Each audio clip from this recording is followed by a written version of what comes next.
Vous les avez connus, vous les avez peut-être même aimés. Ces êtres assoiffés en quête perpétuelle d'une étincelle qui ne trouveront jamais. Ils vous ont idéalisé, porté au nu, puis un jour, ils vous ont jeté, comme un objet usé dont la magie s'est soudainement évaporée. Mais savez-vous ce qui se cache derrière ce rejet? Une vérité plus glaçante encore. Vous n'avez pas été jeté par dépit, mais par insatisfaction structurelle. Aujourd'hui, nous allons ouvrir ensemble le capot de cette machine. Nous allons comprendre pourquoi votre lumière l'a d'abord attiré comme un phare dans son brouillard et pourquoi cette même lumière, une fois capturée et tamisée, finit par lui brûler les yeux. Préparez-vous à voir sous un nouveau jour chaque attente déguisée, chaque exigence reformulée et cette sensation persistante de ne jamais, au grand jamais, être à la hauteur d'un standard qui change en permanence. Nous allons décortiquer ensemble le mécanisme intime qui pousse un manipulateur narcissique à vider méthodiquement un être de son essence et de sa raison. Ensuite, le rejeter, justement parce que ce vide lui rappelle trop douloureusement le sien. Préparez-vous à comprendre la logique inversée de celui qui cherche désespérément dans vos yeux un reflet et qui vous punit de n'y trouver qu'un abîme qu'il a lui-même provoqué.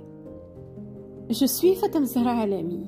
J'accompagne celles et ceux qui portent un secret trop lourd pour les conversations légères. La fatigue d'avoir tout donné pour satisfaire un narcissique et de n'avoir trouvé au bout du chemin qu'un point de départ expiré. Aujourd'hui, je viens avec un signal d'alarme pour ceux et celles qui sont encore au début de cette expérience, pour leur dire « Ne vous aventurez pas dans cette mission impossible ».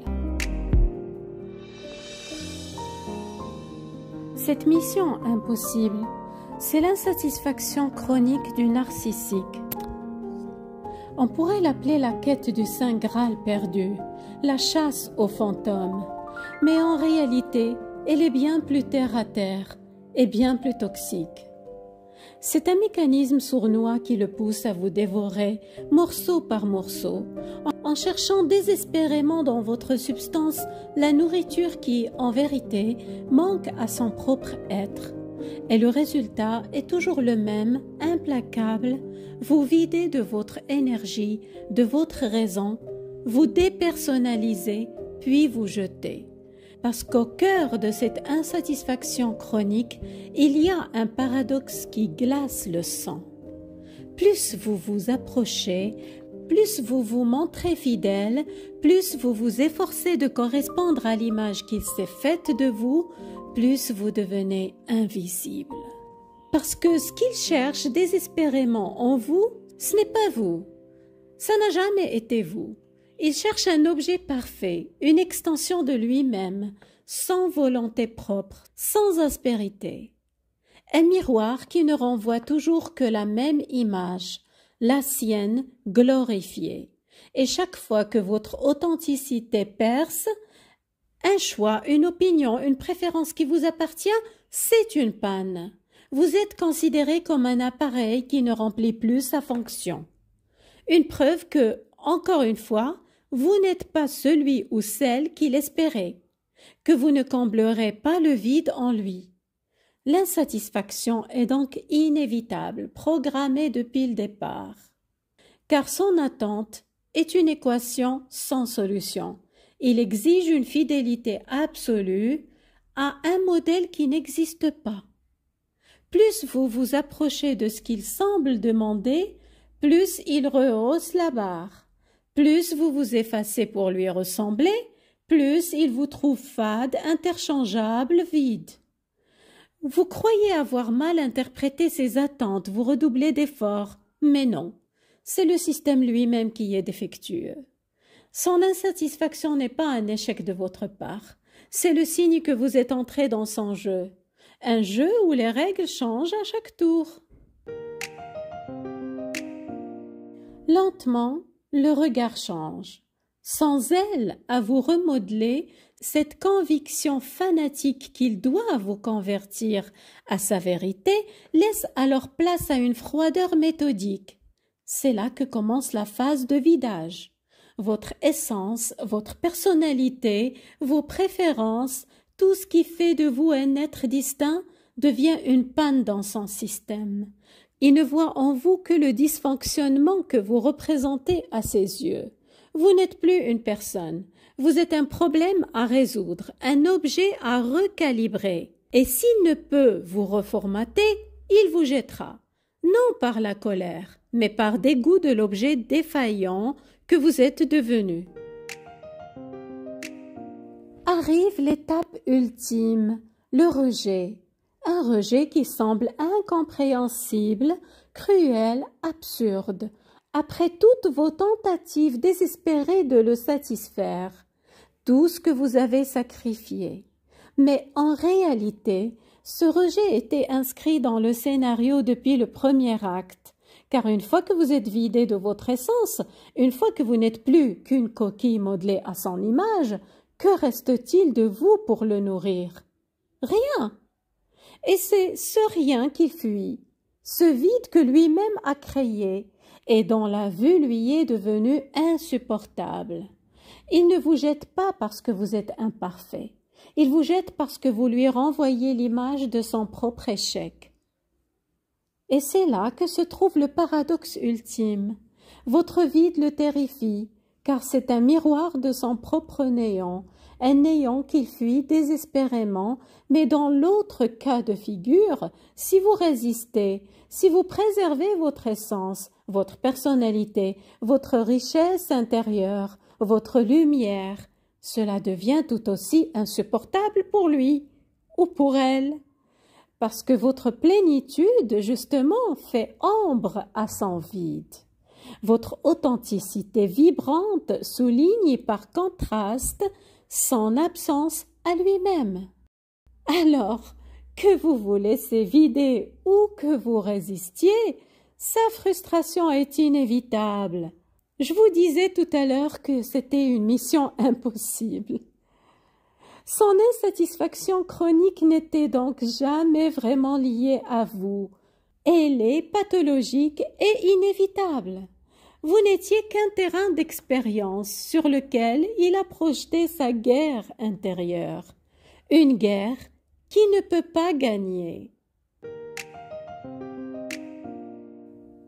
Le narcissique part alors en quête d'une nouvelle proie, d'une nouvelle âme à croquer, d'un nouveau miroir intact où chercher sa grandeur.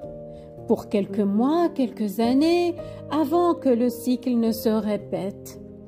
Idéalisation, vidage ou tentative de vous personnaliser, puis rejet. Le scénario est toujours le même, seuls les acteurs changent. Son insatisfaction est une boucle infernale, un système clos dont vous n'êtes jamais la cause, mais une simple variable remplaçable. Une variable sacrifiée sur l'autel de son vide. Et parfois, la boucle ne se contente pas de se répéter avec d'autres personnes. Parfois, elle revient encore vers vous. Après vous avoir quitté, jeté, il peut revenir. Non par remords, et encore moins par amour, mais parce que son nouveau miroir, à son tour, s'est fissuré.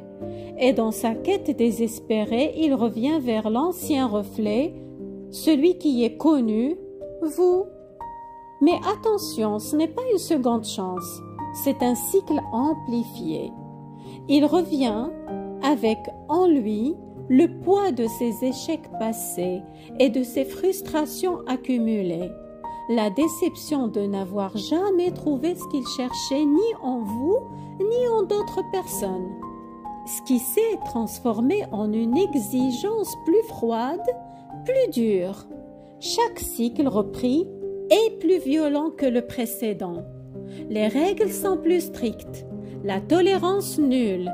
Il exige une soumission plus rapide, plus totale, plus parfaite, pour compenser le temps perdu et toutes les déceptions subies depuis. C'est comme si, en plus de devoir effacer votre propre essence, vous deviez aussi réparer l'échec de toutes celles et ceux qui l'ont déçu après vous.